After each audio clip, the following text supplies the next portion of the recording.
pakikiisa sa aking gawain. Aking mga anak, ako ay laging naghahanda ng aking piging. Ako'y maraming tinatawag, ngunit iilan lamang ang nakatutugon at nakasusumpong, sapagkat ang mga iba ay naaabala sa maraming bagay. Mas iniibig nila ang makasanlibutang bagay, kung batid lamang nila na akong si Yahweh ang pinagbubukala ng lahat ng biyaya at kapakala. Isinsanan sila ay tumatalino, ngunit ang bawat isa sa kanila ay kulang pa sa karunungan at kaalaman.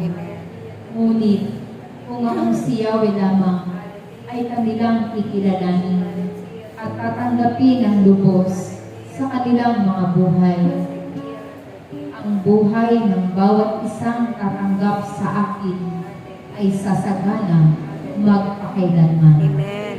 Pagid ninyo ang mga bagay na ito, sapagkat marami na akong nagawa sa inyong mga buhay, na sino man ang tumutupad ng tapat sa aking mga tagubilin ay aking pinagpapala. Kaya't aking mga anak, naway maging matalino kayo sa bawat pagtawag ko sa inyong lahat. Huwag kayong matakot, aking mga anak, sa init ng araw, sa lakas ng ulan, sapagkat ang buhay ninyo ay sa akin nagmumulan. Sa init ng araw na ito, magtaguman kayo sa isang malamig sa inyong tahanan.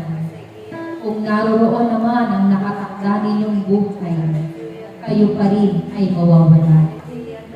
Sumilong man kayo sa makapal na bato, upang kayo ay hindi mabasa ng malakas na ulan. Kung doon pa rin nakatakda na ang buhay ninyo ay akin ang kunin, kayo pa rin ay walang magagawa. Sapagkat isang pagpapatunay lamang ang nais kong unawain ninyo, ang Diyos sa nagpapahaba ng inyong mga buhay. Amen. Ni isang minuto, ang buhay ninyo ay hindi nyo kayang pahabain. Malibang ito ay aking loobin.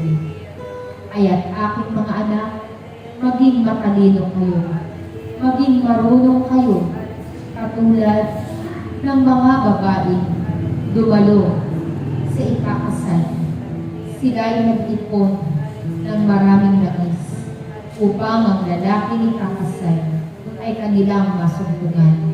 Gayon din ang inyong gawin.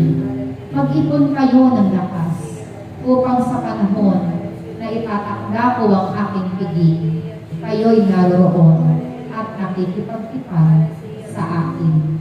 Ako si Yahweh, aking mga anak, ang Diyos na makapangyarihan sa lahat.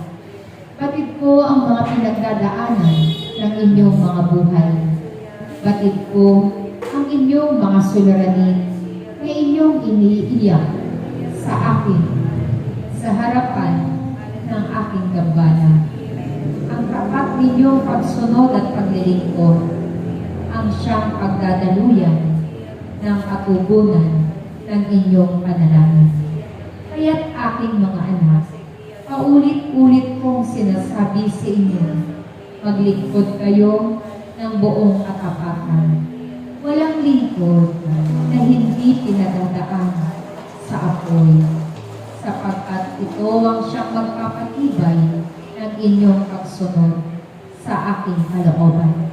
Kaya kung kayo man ay dumaraan sa mga pagsubok na iyan, lagi ninyong tatandaan, akong si Yahweh ay naririto, handa ko kayong tulungan at handa ko kayong damayan.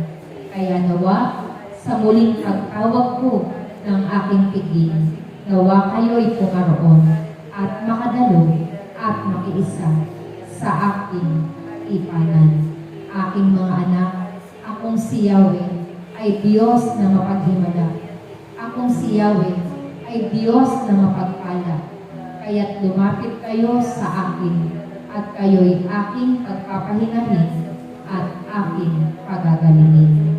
Maraming salamat sa inyo, aking mga anak, sa inyong pagtugon sa aking panawag.